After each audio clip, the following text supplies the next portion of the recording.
Welcome back to the channel. Here I have a bottle of Créme de Violette liqueur. I normally only use this to make aviation. I thought I should find some more cocktails that I could use this in.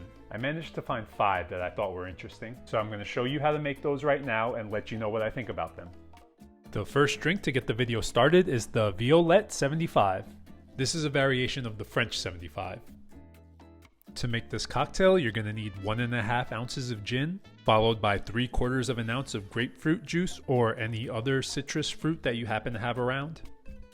Next is 1/4 of an ounce of simple syrup just to sweeten it up a little bit. Then the star of the show, 1/2 ounce of Créme de Violette. These ingredients are going to be shaken together so we can mix and chill them. So I add some ice to the big side of the shaker and shake for about 10 seconds.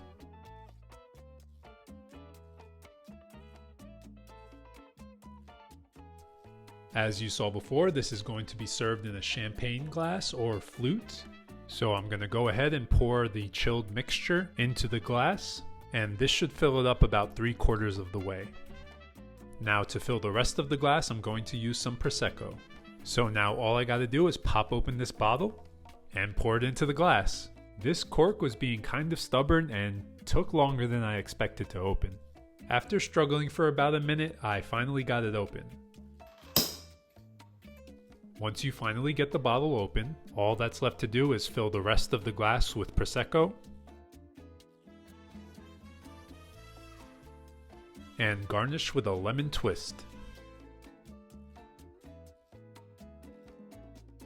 And here is our first drink, the Violette 75. I thought it was really nice, light and refreshing, and you do taste that floral Créme de Violette. It tastes like something you could have at brunch, but it does have a full shot of gin in it, so that's up to you. This was a good start. Moving on to drink number 2, we have the Water Lily. I had really high hopes for this one because it's a cross between 2 drinks that I really love, the Aviation and the Last Word. We start this drink off with 3/4 of an ounce of lemon juice, followed by 3/4 of an ounce of Cointreau. Next is 3/4 of an ounce of Créme de Violette. And finally, 3/4 of an ounce of gin. This one's really easy to remember because it's just 3/4 of an ounce of all 4 ingredients. Once all 4 ingredients are in the small side of the shaker, take the large side of the shaker and fill that with ice and shake for about 10 seconds.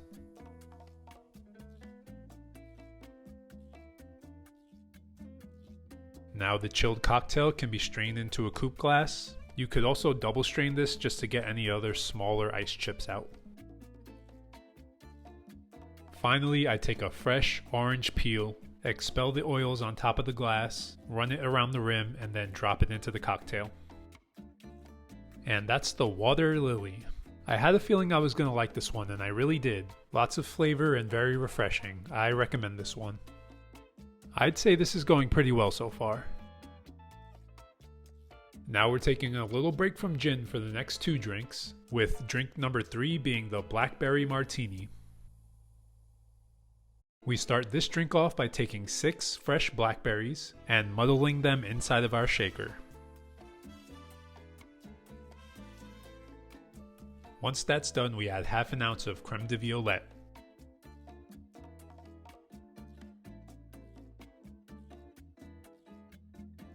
Followed up by 1/2 ounce of fresh squeezed lemon juice.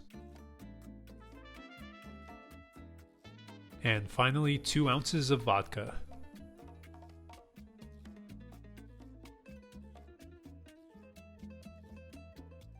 This cocktail is going to be shaken as well. So again, we fill the large shaker tin with ice, pour the drink on top, and shake for about 10 seconds.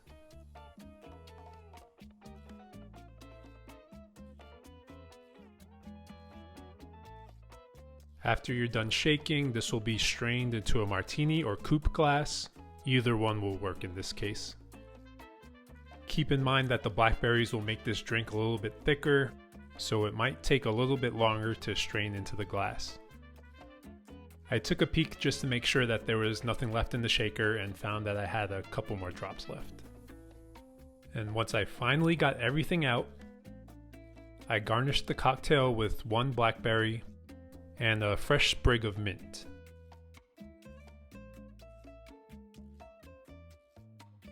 And there you have drink number 3, the Blackberry Martini.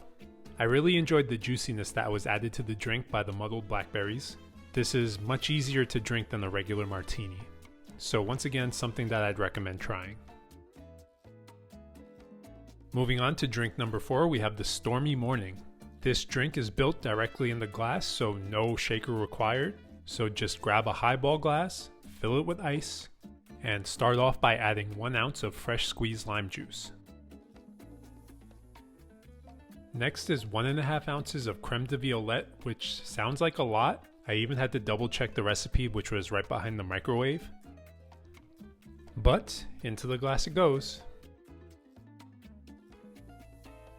Next is 1.5 ounces of Saint Germain, which is an elderflower liqueur and also sounds like too much. I started to question this drink as I was making it.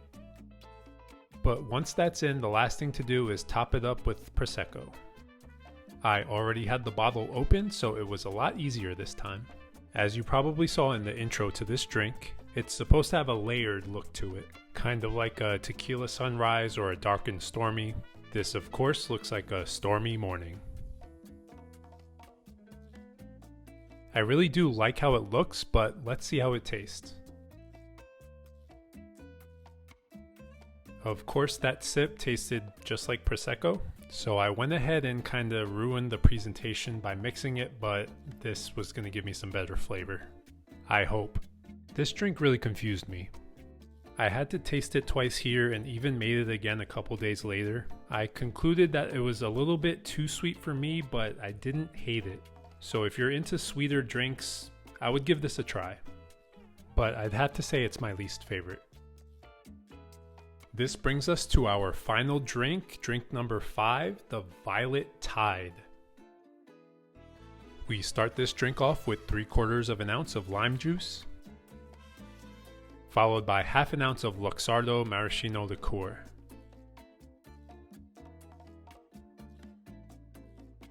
Next is 1/2 ounce of Créme de Violette. Next is 1 3/4 of an ounce of gin. I just went ahead here and bumped it up to 2. You can do the same if you feel like it. Finally is 1 egg white. This gives it the foamy top that you saw before and also gives it a nice smooth texture. If you're hesitant about egg whites in drinks, don't be.